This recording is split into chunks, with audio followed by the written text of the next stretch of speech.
En banlieue d'Oslo, un village norvégien loin du tumulte du monde.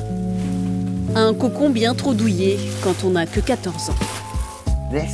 Je prends un bonnet, mes chaussures de randonnée, un pull et un caleçon.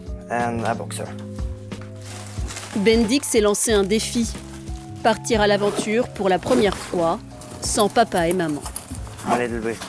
Je me sens un peu nerveux. Je ne vais pas beaucoup dormir là-bas. On ne mangera pas grand-chose, peut-être juste du riz. Je pense que je vais avoir très faim. L'adolescent s'apprête à faire un stage un peu particulier. Vivre 24 heures dans la peau d'un migrant, un séjour éducatif pour le bousculer un peu. Il y a de plus en plus de réfugiés aujourd'hui et on ne sait pas grand-chose de leur vie.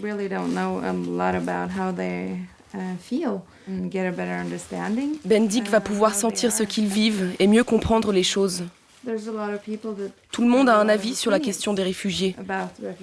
Lui va pouvoir se forger sa propre opinion.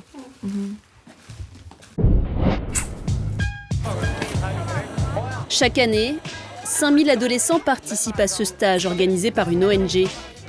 Ce week-end, ils sont 280. Alors, vous avez hâte d'y être ? Vous allez voir, c'est génial.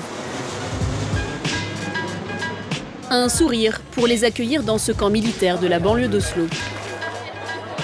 Mais la suite sera beaucoup plus dure. Vous serez 20 par groupe. Contrôle de police, humiliation, souffrance. En 24 heures, ils vont avoir un petit aperçu du cauchemar que vivent les migrants pendant leur périple vers l'Europe. Première étape, changement d'identité. Bendik devient un migrant soudanais. Moi maintenant je m'appelle Raman. Mon nom de famille c'est Kelweyang. Enfin un truc comme ça quoi. Je viens de Yambio. Je sais pas trop où c'est, mais bon, c'est quelque part au Soudan quoi. Pendant les affrontements au Darfour, nos maisons ont été brûlées. Toute notre famille a été tuée lors d'une attaque. Et c'est ça qui nous pousse à fuir le Soudan. Je peux le lire aussi ?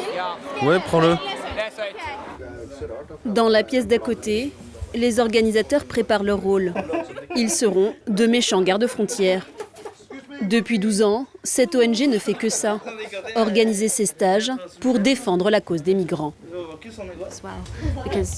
On a beaucoup de chance de vivre en Norvège. On a la belle vie juste parce qu'on a eu la chance de naître ici.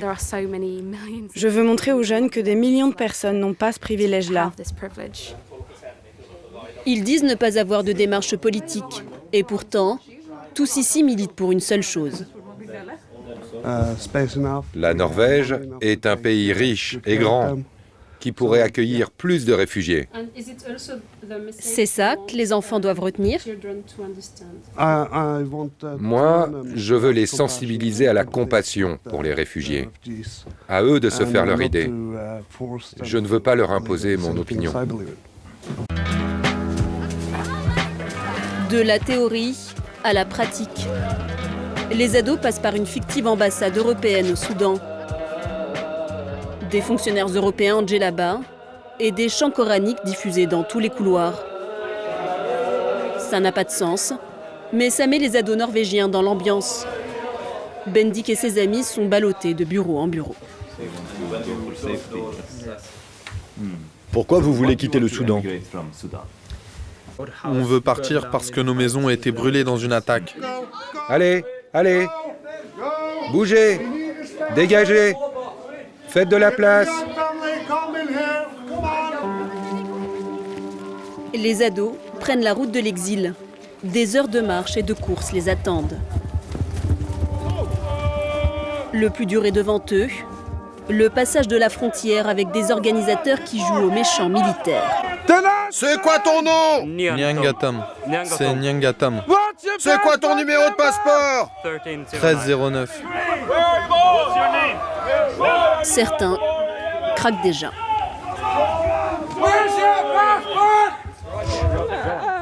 Je ne sais pas quoi dire. J'ai tout le corps qui tremble. Et tu penses aux vrais réfugiés dans ces moments-là? Oui, j'y pense. Et je me sens mal pour eux. Pour lui, l'expérience s'arrêtera là ce soir.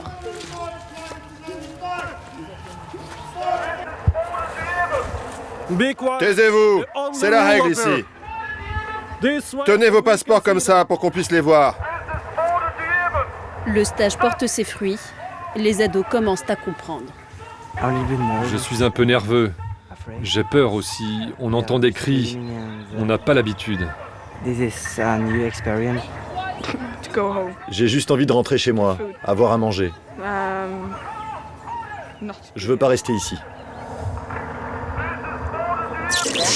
Un jeu de rôle pour mieux comprendre la souffrance des déracinés. Le gouvernement norvégien s'y est mis aussi. Je saute? Oui, allez-y, sautez. En frôlant le mauvais goût. Il y a 5 jours, la ministre de l'immigration en personne se jette à l'eau à Lesbos en Grèce devant les caméras. Elle mime un réfugié sauvé par les vaillants secouristes norvégiens envoyés sur place.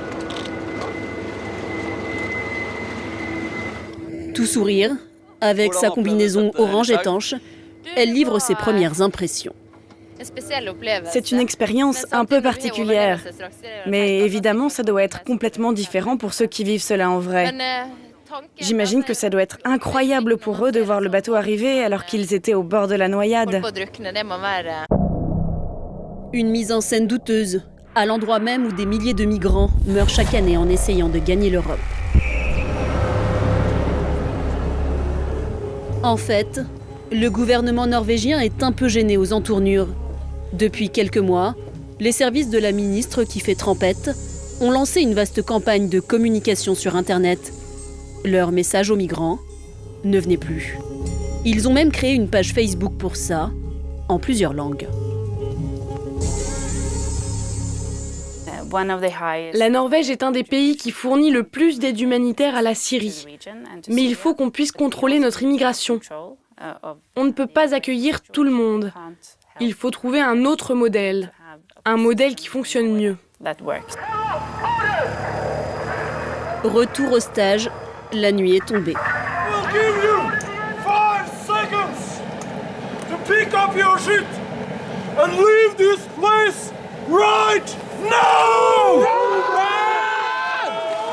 Bendik et les apprentis migrants sont maintenant chassés par les gardes-frontières.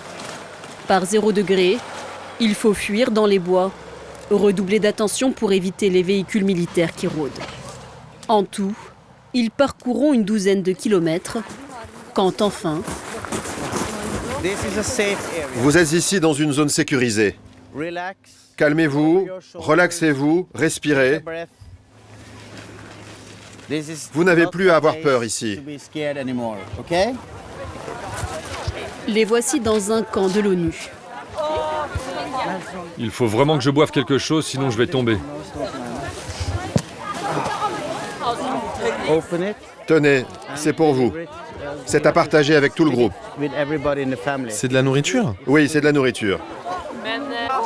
Ah, de la nourriture. Donne-nous à manger. Attention au sachet. Je vais mordre dedans pour l'ouvrir. 12 heures qu'ils n'ont rien avalé. Étrange image que celle de jeunes Norvégiens qui quémantent des grains de riz.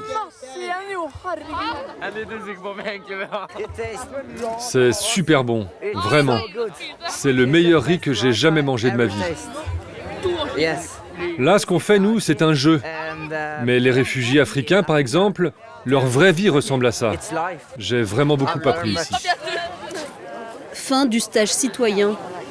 Alors que l'Europe se referme, ces immersions ont paradoxalement de plus en plus de succès. Selon l'ONG, 70 000 jeunes ont tenté l'expérience en 12 ans. Toute une génération avec un regard peut-être plus humain sur les migrants.